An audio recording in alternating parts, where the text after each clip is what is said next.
Good morning, or should I say selamat pagi from Bali. I am here hosting my first retreat with Wildly Well. We're here. And I'm saying hello from Ubud and my freshly washed curly hair and my big, open, grateful heart. In this video, I'm going to be sharing with you the power of setting intentions. So for the welcome ceremony, I led the meditation for calling forth what the guests would like to experience and any of the intentions they would like to set for the next few days ahead. And of course, I set my own intentions. I set my own intentions at the start of the year, at the start of the day, at the start of the week, when I start something like a retreat or a workshop, when I start a new journal as well.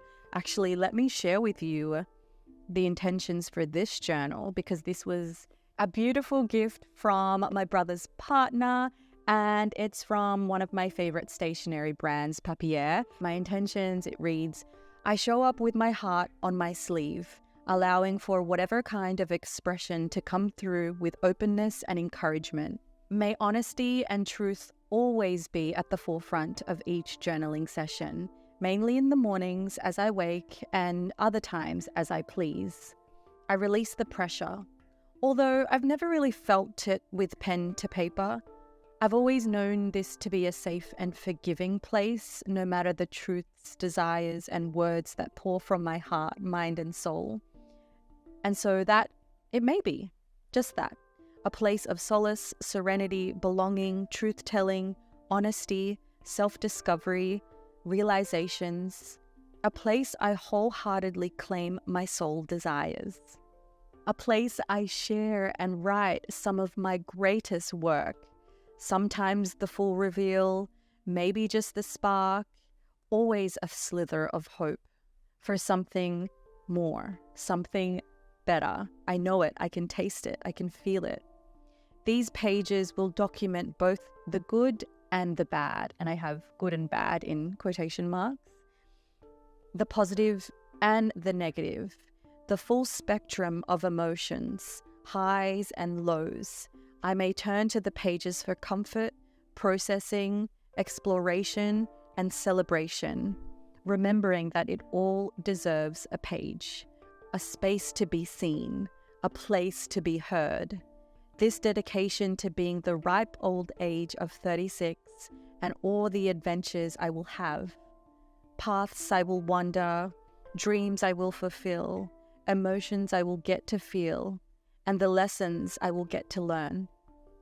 What a beautiful thing to experience.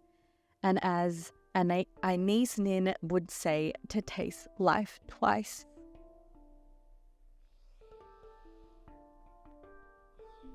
So that was a really long intention for the start of this journal, but I like to take my time. I like to really dive in deep and set the intentions, because I say things like I release the pressure, because journaling should never feel like a pressure. Once it feels like a pressure, then you create the resistance. So I have here, I release the pressure. Even though I've never really felt it with pen to paper, but I mainly do it in the mornings and as I please. I allow both truth and honesty to come through, the good, the bad, the positive and negative, because I've always seen journaling in my previous years as only really processing the hardships, the challenges, the anger that comes through.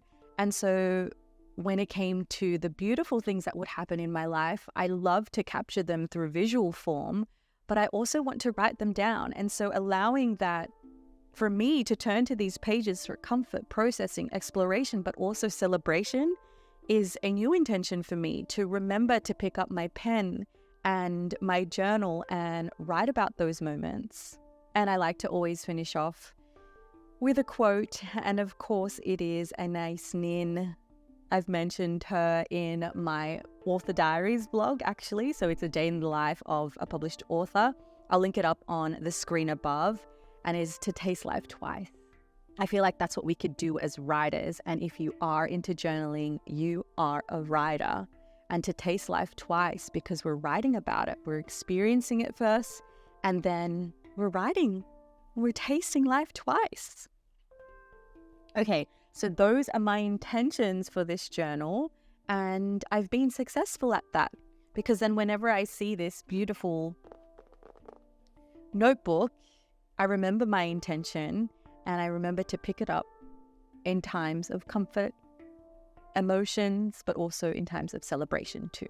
And so, of course, setting intentions does not have to be that long.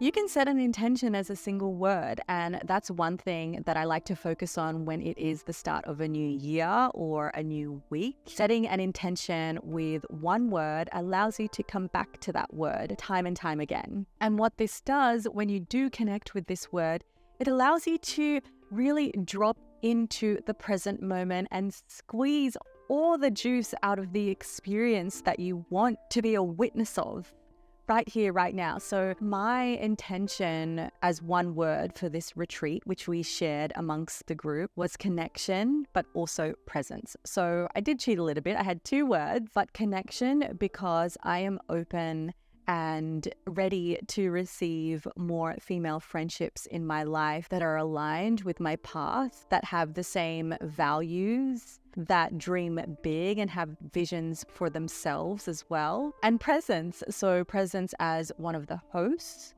and of course, myself as the meditation and manifestation guide, really being present not only in the practice and whilst I am guiding, but holding space for the presence of the guests who have traveled to be here on this retreat. And so if you have any sort of intention of connecting deeper with yourself, creativity, self-love, manifestation, if any of these are your intention, I would love to connect with you. That is what my work is all about through retreats, workshops, my online programs and coaching. I would absolutely love to hear. So I'll leave all the details in the description box below. And if you feel just something in your heart, in your body, leaning in, I invite you to follow that curiosity, because it will lead you to some incredible places. Trust me on that. I would love to hear from you. I'll leave all the details in the description box below, and I look forward to seeing you inside one of the programs, on one of my retreats, or in my next video. Thank you so much for being here. I will see you soon, and always sending you the groovy love.